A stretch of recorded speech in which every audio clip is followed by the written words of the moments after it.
like a Vic Urban in Victoria. I think they're establishing an urban renewal authority in Queensland, which has a mandate to invest, public investment in building demonstration projects that the private sector won't be able to afford to or choose not to at this point, but need to be there in my view so people can go and see examples of leading practice in sustainable development.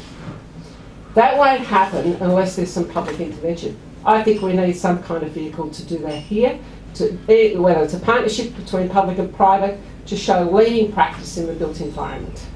And I said that on the record this afternoon. There's nothing, I don't know if you've ever been to a presentation where a block of flats is put up and it's like the brown six-pack of the 60s, and they say, you want that in your suburb next to you? And you go, no. And then you put up another slide that's just, incredibly, something on the Paris left bank, which is the other extreme, but incredibly nice, sort of medium density. Everybody goes, yes. And but what I'm saying is you have those two extremes. We can have absolutely, I think, first class. There's no reason why we cannot. Let me put it that way. First class, medium density housing in this city. More importantly, with that, we also need to be able to provide choice of housing. Now, when I've moved back to Canberra, I still have a place in Melbourne. Moved back to Canberra, been here a couple of years, been leasing, thinking about moving in somewhere else. Apartments are very expensive, very expensive. And so, from my own personal experience, I can see that we have a problem. Even if you wish to minimise your carbon footprint in this city, it's extremely hard to do it. You can change all your behaviour, the way you buy things and use things, consumption, but also you need those other opportunities. So we need more innovation in housing, and I think that we need to get a partnership maybe between industry and government to achieve that. So a low carbon and resilient future. Behavioural change is also critical to it. That's why I like the carbon pricing, because pricing signals, I know they affect me, and I'm sure they affect others, so I think that's quite a powerful instrument. But so is education and understanding. And I think that the fact we have our urban and regional planning program at UC for the first time, I think is a really big step forward that we're discussing these issues. But so is education. These sorts of forums and broader education in our primary schools are critical. In fact, many of the conversations that are happening now at home are the kids saying to mum and dad, why are you doing that? So I think that it can be very powerful. We've seen it in the climate change debate and discussion. Seems to be a little harder there. I was at a forum at the National Sea Change Task Force in Byron Bay recently, and was it a year ago? Seems recent, a year ago. Tsunami warning. What did everybody do? They ran to the coast to look at the tsunami. It's like, it doesn't quite gel, and we need to have more conversations about what it is we're dealing with, what the future's about, and congratulate the Australia Institute on this kind of forum to build that capacity. Social. So behavioural change, moving into the social dimension. Affordable housing, I mentioned choice. I was a housing commissioner here.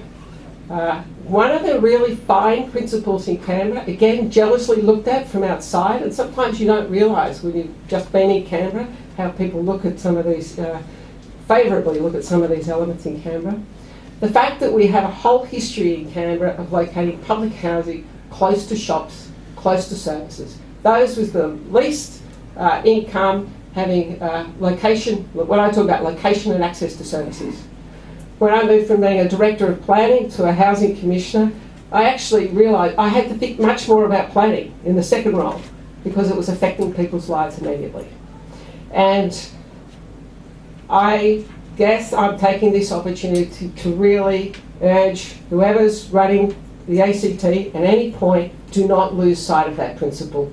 Do not go down the pathway in terms of a sustainable city and a sustainable future, which is what tonight's about.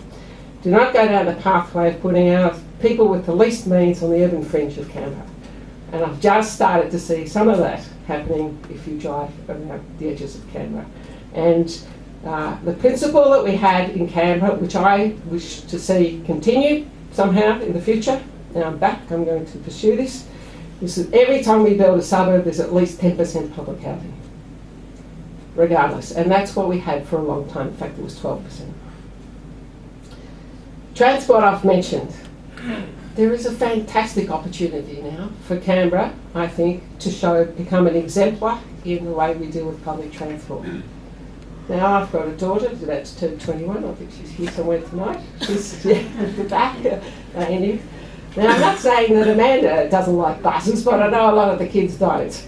And they don't particularly like the public transport system here. Why? Because you have to catch 3 buses to come from wherever you're living as a student, where you can just afford to live, to be able to get to campus to study. And so we must do better. We have to do better. And again, coming from Melbourne, where public transport's like second nature, trams, we just grown up with public transport. I really hope that we can transform this city. The time is right. Population. There's an argument that people put, often from Treasury, we don't have the density of population yet to support this. It's not really a sensible argument.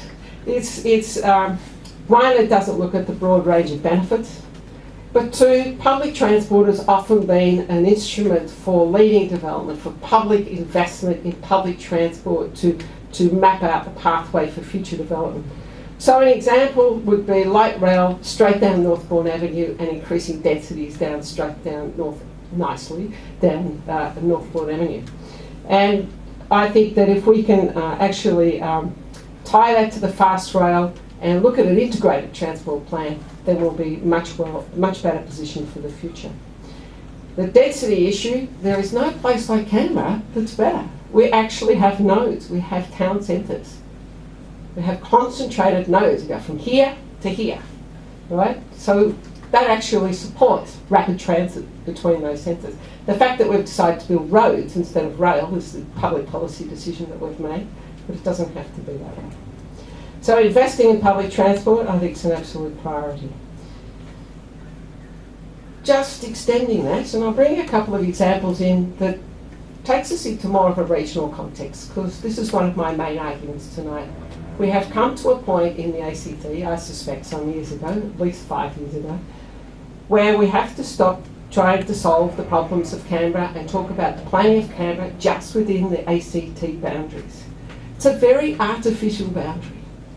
Whether you look at the environment, whether you look at transport, whether you look at health, whether you look at education, we are part of a bigger region from Kosciuszko to the coast. And I'll give you just a couple of examples. Firstly, Cooma. So if you read the press, I'm not sure it's well, we have an affordable housing crisis for Canberra. It's one of the highest priced cities in Australia. Less than 1 hour down the road is Cooma. The Mayor of Cooma is paying $7,000 for people, for New South Wales government subsidising this, to move to Canberra because they have an abundance of housing. They're trying to retain their population. We have a railway between Cooma and Canberra, which we've closed. Is this a sensible public policy outcome? I'm happy to talk about that later. But in my time in Victoria, and you might think this is sort of pie in the sky, but it isn't. My view is we should reopen that railway. My view is that in the last 10 years in Victoria, they have reopened the railways, they have extended the railways, they have made them faster, and the regional centres, Bendigo, Ballarat, La Trobe, and also Geelong, where there's a faster track now, have all benefited economically. So it's not just an environment argument, they've all benefited from a regional development perspective.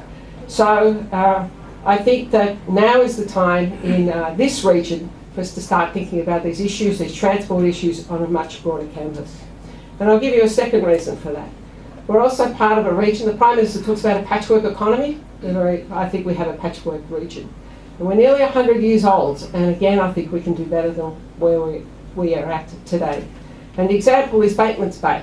20% higher youth unemployment at Batemans Bay. Is that sort of something that we're proud of? I don't think so. Is that something we can do to address the needs of those youth at Batemans Bay? Yes, comes back to transport. So we had a forum down there, CAF, at Batemans Bay only a couple of weeks ago. The biggest issue was transport. Yes, they want to diversify their regional economy down there, their local economy, but they also want to know their kids can come to Canberra easily on public transport in an affordable way. So if we start to link all that together, I'm sure we can work out some system that serves our social needs, our environmental needs, and our future regional economic needs much better. Which comes to economics. Macro signals in place, that's the role of the national government. So we're part of that. And the pricing of externalities and pollution and carbon, obviously, you'd have to have your head under a pillow in the last couple of weeks not to be part of that discussion. I am Deputy Chair of the ACT Regional Development Australia Committee. We've just produced a regional plan which focuses very much on a clean, green future for this region, particularly for the ACT. There is a view, I think, developing that the ACT region, there is no reason why the ACT region could not become an exemplar in a clean, green future. I went to the press club yesterday. The head of carbon pricing in California was speaking, and the significant investment that's now going into California because they've gone down this pathway. Talks about green collar jobs. Quite a good phrase, I thought. But diversifying our economy here is something we do need to do. And if there's a change of government nationally, I suspect we seriously need to do. So maybe we need to be thinking about a green future, a green, clean future. And why not have a partnership with our universities, Australian National University, Energy Institute there, you've got the Climate Institute there, you've got Urban and Regional Planning at UC, you've got a whole lot of bodies here that could work with the community and with our government to try and create that future. And I think that will make us, I talked about a low carbon and resilient future. That's the resilience side. It makes us much more robust as a community with sustainable development outcomes as well. And investment will follow. And that was the point of the talk yesterday. So let me come to CURF. This is my opportunity to talk about CURF. Canberra Urban and Regional Futures. It's amazing. We're not even 1 year old. And 1 year old. And lots of people spend a lot of money on marketing. Well, we don't have that money, so we haven't. But it's just taken off as a concept. And it's taken off because there's a gap. And the gap is, there is nothing in this region that starts to try and join the dots, as Simon Green would talk about, or try to bring those threads together, or talk about a sustainable future. There are lots of different organisations, but there's not a platform for bringing those threads together. So CURF is exactly that. It's I think, an innovative regional response to try and it's the CURF website, curf.com.au, is to try and build those partnerships. So what we've done with CURF is, the first thing we did was, when I say we, the two directors are myself, Head of Urban and Regional Planning at UC, and Head of the Climate Institute at ANU, Professor Will Staffen. So I was bringing Climate Institute and Urban and Regional Planning together in partnership. Two Vice-Chancellors launched it, federal government supporting it, and so is the local government here, the ACT government. CURF, the first thing we decided to do was simply map what research is happening in sustainability in this region. And nobody has done that before, which is surprising, I know.